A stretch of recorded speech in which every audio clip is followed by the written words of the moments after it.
नमस्कार भारत। नमस्कार हिंदुस्तान। व्यूवर्स, आपका स्वागत है हमारे चैनल में। और अभी आपने कुछ दिनों पहले सुना होगा कि सरकार बुलडोजर चला रही है और सुप्रीम कोर्ट उस पर कुछ कह रहा है। बिल्कुल दोस्तों, बुलडोजर कल्चर या बुलडोजर जस्टिस के बारे में सुना होगा। आपकी क्या राय है इसके बारे में, ये आप खुद समझिए। लीगली क्या है इसके बारे में, उसके ऊपर आज चर्चा करेंगे। तो सबसे पहले तो बुलडोजर का जब दिमाग में एक चित्र आता है अभिषेक, तो बड़े सी एक मशीन आ जाती है जिसमें खूब सारी पावर होती है, फिर उससे कुछ किया जा सकता है, बड़ा काम ऐसा आता है। बिल्कुल दोस्तों, बुलडोजर जस्टिस या बुलडोजर कल्चर जो है पिछले 2-3 सालों में बहुत ज़्यादा बढ़ गया। और उसमें आपने न्यूज़ की हेडलाइंस भी बहुत पढ़ी होंगी कि यूपी स्टेट में, हरियाणा में, राजस्थान में, इन एरियाज़ के अंदर जो कोई कल्प्रिट हैं, जो कोई अपराधी हैं, उनके जो मकान हैं, रेजिडेंसेज हैं, उनके जो कंस्ट्रक्शंस हैं, उनको अवैध कंस्ट्रक्शंस को तोड़ा गया।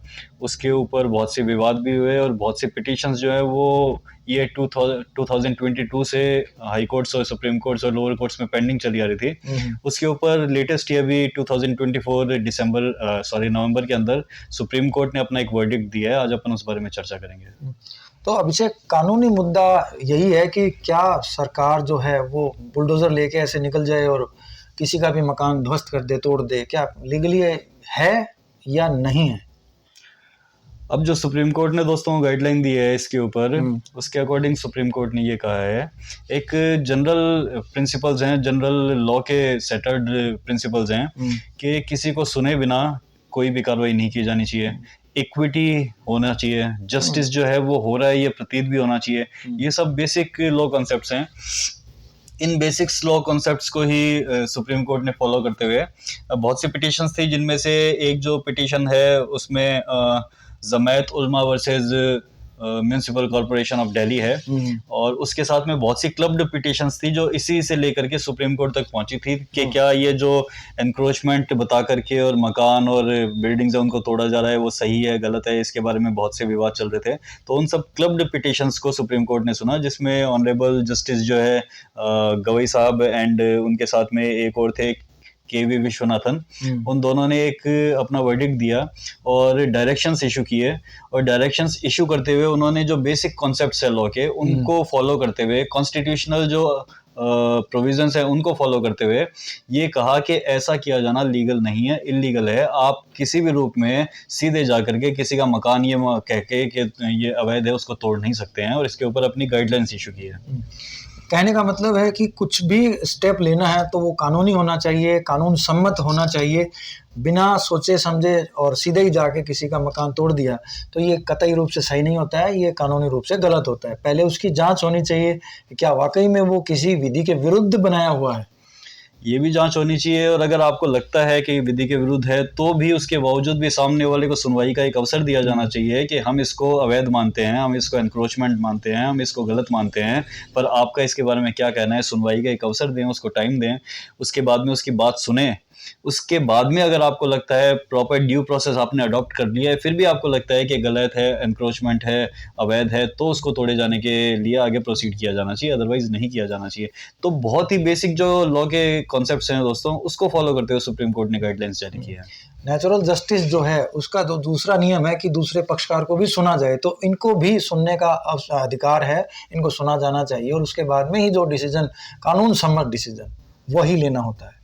तो दोस्तों, सुप्रीम कोर्ट ने जो डायरेक्शंस इशू किए, जो गाइडलाइंस इशू की, उसके अंदर मेजर कई उन्होंने बातें कही, वो थोड़ा सा डिस्कस करेंगे अपन इस वीडियो में।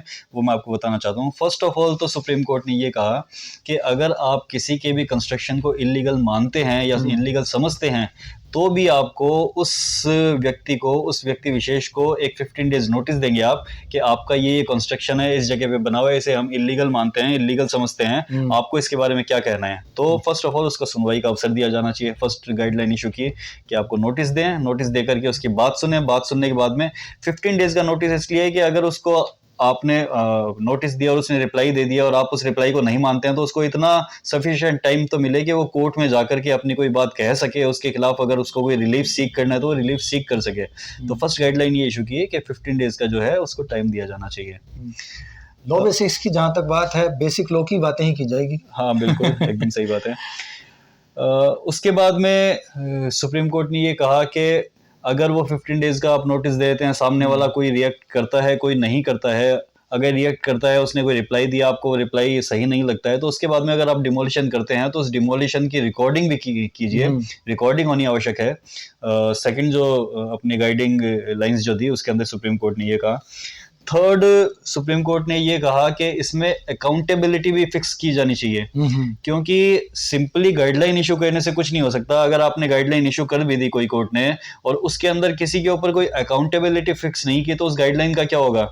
तो कोर्ट ने स्पेसिफिक कहा कि इसमें एक अकाउंटेबिलिटी फिक्स की जाएगी कि जो भी संबंधित ऑफिसर है उसके खिलाफ लीगल एक्शन लिया जाएगा, उसको कंटेम्प्ट ऑफ कोर्ट का भागी माना जाएगा, उसके खिलाफ और भी कोई लीगल एक्शन है वो लिया जाएगा।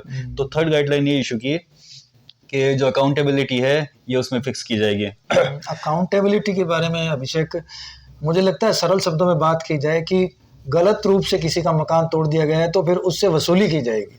हाँ, वसूली की जाएगी। अकाउंटेबिलिटी का मतलब ये है कि अगर किसी ने कोई काम कर दिया तो उससे किसी को, जो सामने वाले पक्ष को नुकसान हुआ है, उसकी भरपाई के लिए क्या, जिस व्यक्ति ने किया उसके खिलाफ क्या एक्शन लिया जाएगा, वो अकाउंटेबिलिटी है दोस्तों। उसके अलावा जो कोर्ट ने कहा उसमें एक इम्पॉर्टेंट बात ये कही कि ये गाइडलाइन तो इशू की जा रही है, पर ये गाइडलाइंस जो है वो वहां पे लागू नहीं होगी जहाँ पे पब्लिक वेज जो हैं, पब्लिक स्ट्रीट्स जो हैं, रेलवेज जो हैं, वाटर रिसोर्सेज जो हैं, उनके ऊपर अगर कोई एनक्रोचमेंट कर लेता है तो उन पे गाइडलाइन लागू नहीं होगी। क्योंकि हो सकता है कि किसी लॉ का मिसयूज भी कर सकते हैं लोग, कहीं रास्ते के ऊपर अतिक्रमण करके बैठ जाए, क्या सुप्रीम कोर्ट ने कहा है कि तो एनक्रोचमेंट आप नहीं तोड़ सकते, आप हमें नोटिस दीजिए, तो उससे पब्लिक को हार्म होगा। तो गाइडलाइन में ये भी बात कही कि ये जो है पब्लिक स्ट्रीट्स और रोड्स और रेलवे ट्रैक्स जो हैं उनके ऊपर ये गाइडलाइंस लागू नहीं होंगी। मुझे लगता है कि ये जो बुलडोजर का जो अभी कुछ दिनों पूर्व चल रहा था उस पर एक लगाम लगी है सुप्रीम कोर्ट के इस निर्णय से। उन्होंने जो गाइडलाइंस दी है उससे निश्चित रूप से कुछ व्यक्तियों के मकान, मैं समझता हूँ मकान, दुकान जो भी है वो बचेंगे। बिल्कुल, ये तो है ही। अगर इसमें क्या है दोस्तों के जो म्यूनिसिपल लॉज है वो हर स्टेट के अलग अलग हैं, ये सेंट्रल लॉ नहीं है, ये स्टेट लॉ है। तो जैसे अपन बात करें, राजस्थान के लिए बात करते हैं, तो राजस्थान में म्यूनिसिपल एक्ट जो बना हुआ है उसके अंदर प्रोविजन दे रखा है कि अगर आप कोई भी नया कंस्ट्रक्शन करते हैं, कोई भी तोड़ फोड़ करते हैं, कोई मरम्मत करवाते हैं, तो उसके लिए आपको नगर पालिका, नगर परिषद से जो है इजाजत लेनी पड़ेगी। पर उसमें प्रोविजंस कई दे रखे हैं। मान लीजिए आपने अप्लाई किया इजाजत प्राप्त करने के लिए और संबंधित म्यूनिसिपल कॉरपोरेशन जो है उन्होंने आपकी उस एप्लीकेशन के ऊपर कोई भी एक्शन नहीं लिया एक टाइम स्पेसिफाइड पीरियड के अंदर, तो क्या आप वेट करते रहेंगे म्यूनिसिपैलिटी का कि आपको जब वो रिप्लाई देगी तभी आप कंस्ट्रक्शन करें? तो उसके अंदर प्रोविजो दे रखा है कि अगर आपने आपकी जो इजाजत तामीर के लिए या जो कंस्ट्रक्शन बनाने के लिए परमिशन के लिए एप्लीकेशन सीख की, उसमें एक स्पेसिफिक टाइम के अंदर अगर म्यूनिसिपैलिटी आपको रिप्लाई नहीं देती है तो फिर ये डीम्ड परमिशन मान ली जाएगी और आप आपका कंस्ट्रक्शन वहां पे चालू कर सकते हैं। तो ऐसी स्थिति में अगर मान लीजिए सामने से कोई अधिकारी आए और वो कहे कि आपके पास इजाजत तो है ही नहीं, आपके पास कोई म्यूनिसिपैलिटी का लेटर ऑर्डर तो है ही नहीं कि आप कंस्ट्रक्शन कर रहे हैं और हम इसको इलीगल मान रहे हैं, तो ऐसा नहीं होता है। उसमें अगर उसने अप्लाई कर दिया और म्यूनिसिपैलिटी ने अगर आपको कोई with in specific time order नहीं दिया है तो भी आप कंस्ट्रक्शन जो है वो कर सकते हैं। वैसे वो शब्द आ गया है इजाजत तामीर, भारी भरकम शब्द है। ये भी एक उर्दू का वर्ड है जो आपने शायद इसी वीडियो में सुना है, उससे पहले नहीं सुना होगा। दोस्तों, इजाजत तामीर जो है वो म्यूनिसिपल कॉर्पोरेशन का एक ऑर्डर होता है कि आपको कंस्ट्रक्शन के लिए परमिशन दी जा रही है। उसका एक वर्ड है जो चलता हुआ भाषा में बोला जाता है, इजाजत तामीर। ये परमिशन ही है।